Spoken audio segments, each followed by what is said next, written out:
Assalamualaikum warahmatullahi wabarakatuh. Selamat siang. Di sini kami dari kelompok 9 akan mempresentasikan proyek 2 mengenai analisis laporan keuangan PT Indofood Sukses Makmur dan PT Mayora Indah.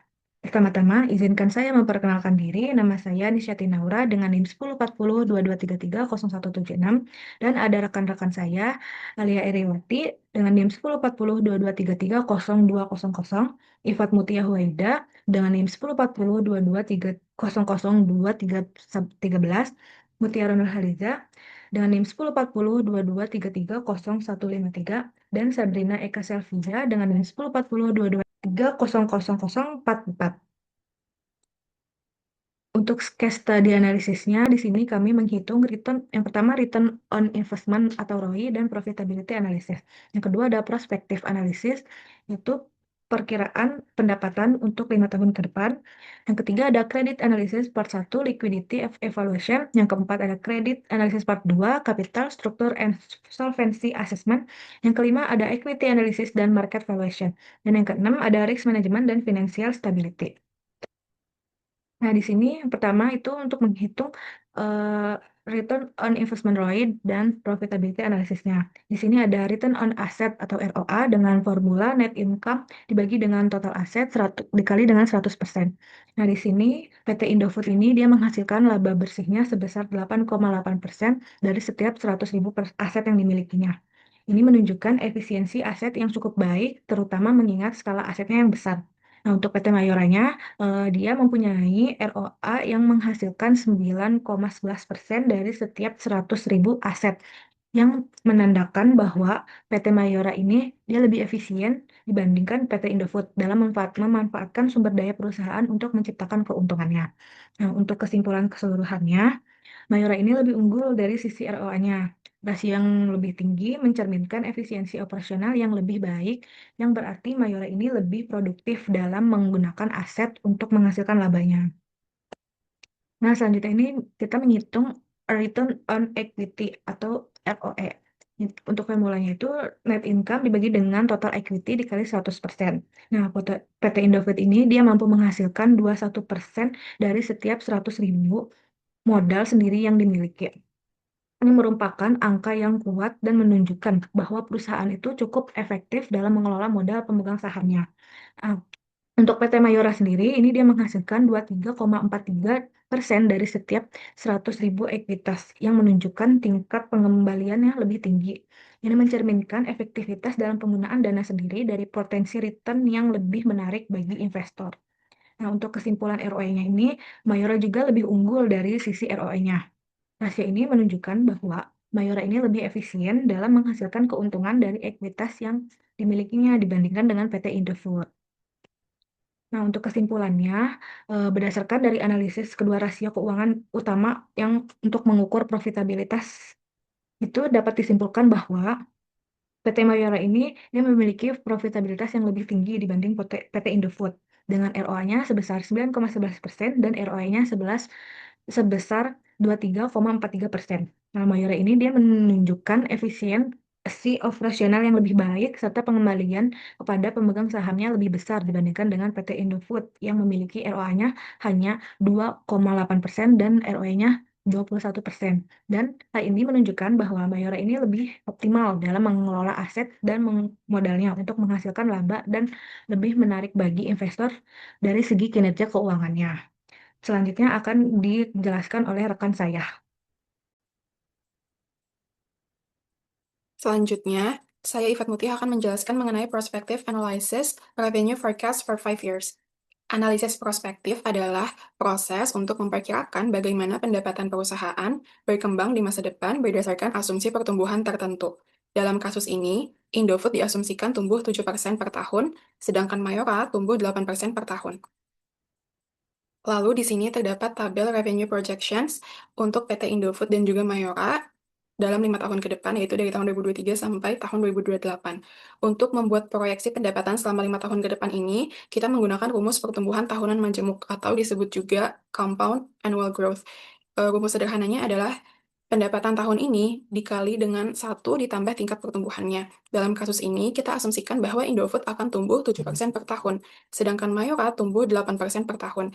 Itu artinya, misalnya untuk Indofood, tahun 2024 itu dihitung dari pendapatan tahun 2023, yaitu 110 triliun, lalu dikali dengan 1 ditambah 7%. 7% yaitu tingkat pertumbuhannya.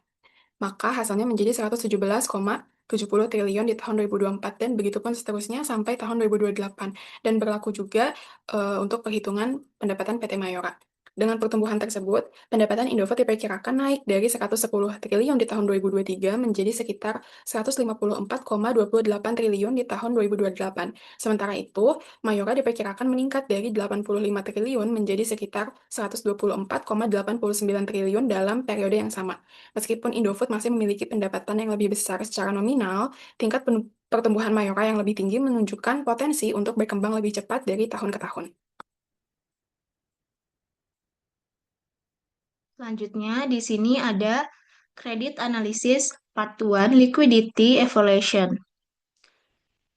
Nah, di sini ada current ratio. Untuk mencari current ratio itu rumusnya current asset dibagi current liabilities dikali 100%.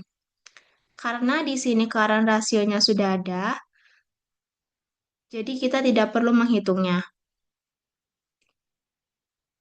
PT Indofood memiliki current ratio sebesar 1,45, menunjukkan posisi likuiditas yang baik karena perusahaan memiliki 1,45 aset lancar untuk setiap satu kewajiban jangka pendek, sehingga mampu menutupi utang jangka pendeknya dengan margin pengamanan yang memadai. Sebaliknya, PT Mayora memiliki current ratio sebesar 1,38, yang meskipun masih di atas ambang yaitu 1, ini sedikit lebih rendah dibandingkan Indofood, menandakan kapasitas likuiditas yang sedikit lebih lemah. Dengan demikian, berdasarkan perbandingan current ratio, PT Indofood memiliki likuiditas yang lebih kuat dibandingkan PT Mayora. Lalu selanjutnya di sini ada rasio cepat. PT Indofood Sukses Makmur Tbk memiliki rasio cepat sebesar 0,85, menunjukkan posisi likuiditas yang cukup solid karena masih memiliki 0,85 aset lancar liquid untuk setiap satu kewajiban jangka pendek tanpa mengandalkan persediaan. Rasio ini mendekati ambang ideal 1 dan mencerminkan manajemen kas serta piutang yang efisien, memberi margin keamanan yang baik dalam kondisi darurat. Sementara itu, PT Mayora Indah Tbk mencatat rasio cepat sebesar 0,78, sedikit lebih rendah dari Indofood, dan mengindikasikan ketergantungan lebih besar terhadap persediaan dalam menjaga arus kas jangka pendek. Meskipun masih dalam batas wajar, posisi likuiditas Mayora yang lebih rentan sehingga disarankan untuk memperluas kas dan piutang guna meningkatkan ketahanan likuiditas secara menyeluruh. Selanjutnya, di sini ada Credit Analysis Part 2 Capital Structure and Solvabilitas Assessment. Di sini ada Debt to Equity Ratio. Rumusnya, Debt to Equity Ratio sama dengan total debt dibagi total equity. Karena di sini belum diketahui debt to equity ratio Indofood dan Mayora, jadi kita harus hitung terlebih dahulu. Indofood memiliki total debt sebesar 80,00 dan total equity sebesar 50,00. Jadi 80 dibagi 50 sama dengan 1,60. Dan PT Mayora memiliki total debt sebesar 55,00 dan total equity sebesar 35,00. Jadi 55,00 dibagi 35,00 sama dengan 1,57. Jadi debt to equity ratio Indofood sebesar 1,60, artinya setiap satu modal sendiri digunakan untuk mendukung 1,60 utang. Ini menunjukkan bahwa Indofood cukup agresif dalam menggunakan pembiayaan berbasis utang di sektor manufaktur makanan dan minuman. Debt to equity ratio antara 1,0 sampai 2,0 masih dianggap wajar selama perusahaan mampu mengelola bunga dan pokok utangnya dengan baik. Sedangkan Mayora memiliki debt to equity ratio sebesar 1,57. Berarti struktur pendanaannya hampir seimbang dengan Indofood. Setiap satu ekuitas digunakan untuk mendukung 1,57 utang. Ini menunjukkan bahwa Mayora juga berada dalam zona aman dan masih bisa mengolah utangnya secara sehat. Jadi, kesimpulannya, Indofood maupun Mayora menunjukkan struktur modal yang cukup sehat dan penggunaan utang yang terkontrol. Dengan debt to equity rasio di kisaran 1,5 sampai 1,6, keduanya memanfaatkan leverage secara strategis tanpa melampaui ambang resiko tinggi. Meskipun Indofood sedikit lebih agresif, perbedaan ini tidak signifikan dan masih berada dalam batas aman untuk industri makanan dan minuman di Indonesia. Selanjutnya akan dilanjutkan oleh teman saya. Di sini saya akan menjelaskan mengenai equity analysis and market valuation. Terdapat rumus market to book ratio, yaitu market capitalization dibagi total equity. Di sini terdapat dua hasil MPR perusahaan yang berbeda. Yang pertama, ada perusahaan Indofood dengan MPR sebesar 1,90 dan Mayora sebesar 2,00. Analisis MBR antara kedua perusahaan tersebut yaitu MBR Indofood sebesar 1,90 menunjukkan bahwa nilai pasar Indofood hampir 2 kali lipat nilai bukunya. Ini mencerminkan merek kuat, efisiensi operasional, dan ekspektasi pertumbuhan. Sedangkan MBR Mayora sebesar 2,00 menunjukkan bahwa pasar menilai Mayora 2 kali lebih tinggi dibandingkan nilai buku perusahaannya. Ini juga menandakan tingkat kepercayaan investor yang sangat baik terhadap pertumbuhan Mayora, khususnya dalam inovasi produk dan ekspansi global, sehingga bisa mencerminkan nilai intangible seperti kekuatan, brand, inovasi, loyalitas konsumen, dan efisiensi distribusi. Di sini terdapat kesimpulan dari hasil analisis MBR kedua perusahaan, yaitu baik Indofood maupun Mayora memiliki market to book ratio yang sangat positif dan sehat. Ini juga menunjukkan bahwa keduanya dihargai lebih tinggi oleh pasar dibandingkan nilai akuntansinya. Perbedaan tipis antara kedua perusahaan Indofood dan Mayora menunjukkan bahwa keduanya merupakan perusahaan yang dipercayai oleh pasar. Namun dengan pendekatan dan citra yang sedikit berbeda, Indofood sebagai pemain kuat dan stabil, sedangkan Mayora sebagai brand inovatif dengan prospek pertumbuhan yang lebih agresif. Selanjutnya yaitu membahas mengenai risk management and financial stability untuk PT Indofood, yaitu diversifikasi portofolio dan efisiensi operasional. Tantangannya yaitu ada dua. Yang pertama, ROA-nya lebih rendah dari Mayora yaitu 8,08%, sedangkan Mayora 9,11%. Ini berarti indikasi efisiensi aset yang bisa lebih ditingkatkan. Yang kedua yaitu ada DER sedikit lebih tinggi dari Mayora yaitu 1,60, sedangkan Mayora yaitu 1,57. Menunjukkan agresivitas penggunaan utangnya. Sehingga langkah strategis yang dapat diambil yaitu ada yang pertama, optimalkan efisiensi aset. Indofood perlu meninjau kembali lini produksi, distribusi, dan logistik untuk meningkatkan efisiensi dalam penggunaan aset tetap. Investasi dalam otomasi atau digitalisasi supply chain dapat menjadi langkah penting. Yang kedua yaitu diversifikasi pendapatan.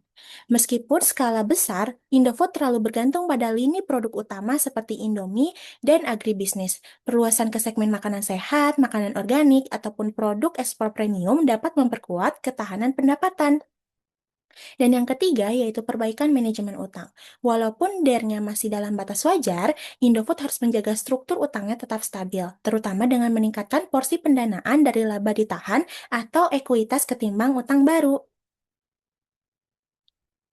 Untuk PT Mayora, yaitu memperkuat likuiditas dan ekspansi globalnya. Tantangannya yang pertama, likuiditasnya lebih lemah dibandingkan Indofood. Current rasionya hanya 1,38 dan quick rasionya hanya 0,78.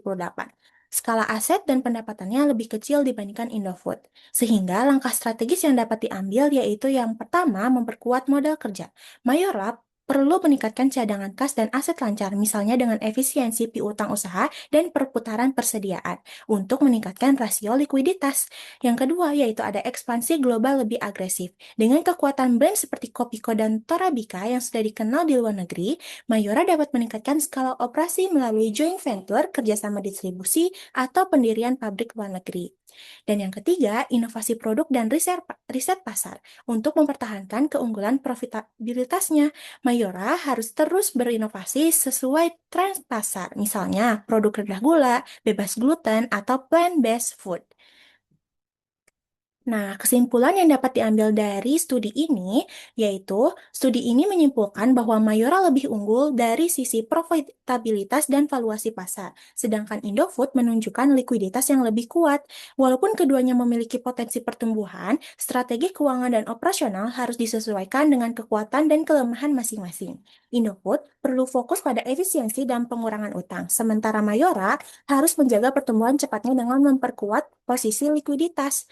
Melalui analisis ini, dapat dipahami bahwa pemahaman mendalam terhadap rasio keuangan dan tren pertumbuhan sangat krusial dalam menilai kinerja dan risiko suatu perusahaan. Mungkin cukup sekian yang bisa kelompok kami sampaikan. Mohon maaf bila ada salah-salah kata. Wabillahi taufiq wal hidayah. Wassalamualaikum warahmatullahi wabarakatuh. Terima kasih. Thank you for watching. Bye-bye.